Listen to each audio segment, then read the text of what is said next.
A few weeks ago, I previewed a lot of the cards from Prismatic Evolutions, which is a special set releasing on January 16th in Pokemon TCG Live. Today, I'll be looking at the remaining cards coming in Prismatic Evolutions, which were just revealed as part of Japan's Terastal Festival set.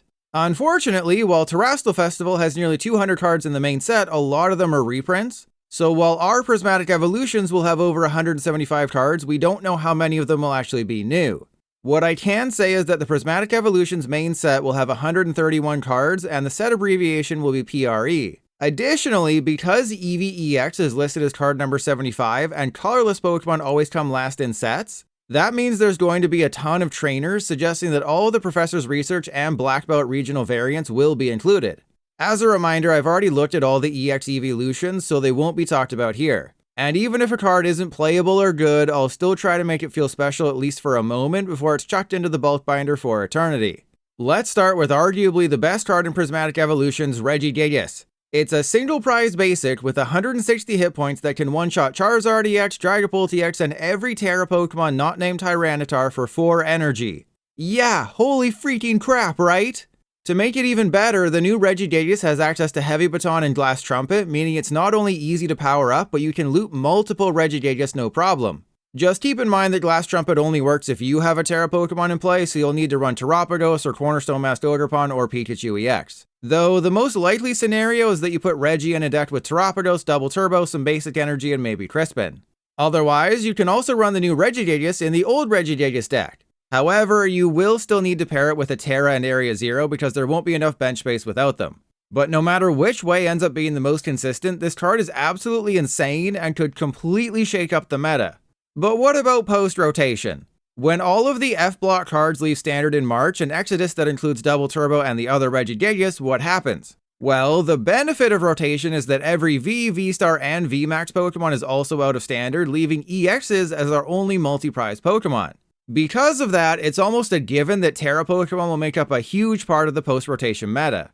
At that point, Crispin, Counter Gain, and Glass Trumpet will be super important to power it up, with Heavy Baton and Experience Share keeping the energy in play when one's knocked out. There's definitely times when I'll hype up a card that doesn't deserve it because I'm a filthy YouTuber, but this is not one of those times. Unless the Trainer's Pokemon and their non-Terraness releasing in our March or April set completely overshadow Terra Pokemon. But judging by the early cards we've seen, I don't see that happening. Now we come to the less exciting newly revealed cards coming in Prismatic Evolutions. Item locking isn't anything new in the Pokemon TCG. We already have Venomoth, which is good paired with Frostlass, and Galvantula EX, which is good paired with a Trash Can. Okay, to be fair, Galvantula does get, well, not playable, but at least more playable with Prismatic Evolutions, as you compare it with Blaziken EX and Power Glass to potentially loot Fulgurite every turn. But we're not here to talk about Galvantula. No, we're getting Badoo in Prismatic Evolutions, which item locks for free and does 10 damage. Badoo joins a long list of 30 hit point baby Pokemon with free attacks, and it's not terrible. Being able to item lock a Stage 2 deck turn 1 going second means they can't rare candy. For someone like Ceruledge EX or any Stage 1 deck that has little to do on turn 1 going second, Badoo is a potential option. Badoo still gets KO'd very easily, so you'll probably only be able to item lock once, but it can at least buy you that turn, which could be the difference between winning and losing.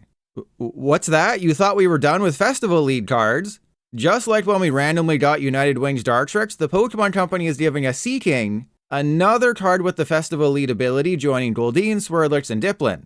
By putting a Festival leader in the active, you can use Thwacky's Boom Boom Groove to get any card from deck. And with Festival Grounds in play, Festival leaders can attack twice per turn. Unfortunately, Seaking should be renamed Sucking, because it sucks. Dealing 120 damage and drawing 4 cards for a single energy just isn't exciting, especially when your opponent can I&O you out of those new cards. Maybe you could create a Control-y Festival deck where you use Judge and Roxanne to keep their hand low and try to discard their energy with Crushing Hammer and Goldeen, but that would leave it in true meme territory. What might not be a meme is Dipplin come Prismatic Evolutions. We're getting a new Lilligant that increases the damage grass Pokemon deal by 20, and it stacks. So now Dipplin can deal 280 damage with 2 Lilligant in play and a full bench, plus Festival Grounds. Yes, it's a lot, but let me dream. Remember when I said I talked about bad cards too? The new Toedscruel's ability is the exact same as Sneasler's. As long as it's on the bench, your active Pokemon's retreat cost is 2 pips less. Yeah, you could maybe put it in a deck with Toedscruel EX to give it free retreat, but then the new baby Toedscruel could get gusted up and trapped in the active. So yeah, it's not going to see play. I've seen some people call this the worst A spec. Clearly they've forgotten about Pokevital A. Treasure Gadget simply gets 5 tools from your deck. It's not great, but it's not horrible.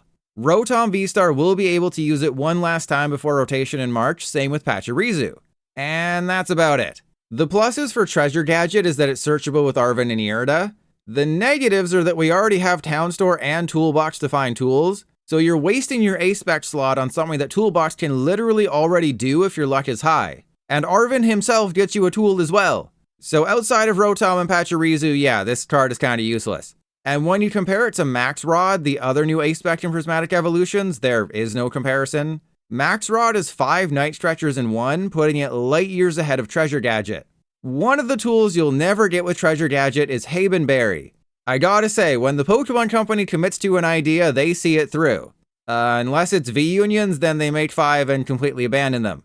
But we're getting yet another berry in Prismatic Evolutions, with this one lessening the damage Dragon Pokemon deal. No one's ever used the berries before, and no one ever will. They are useless.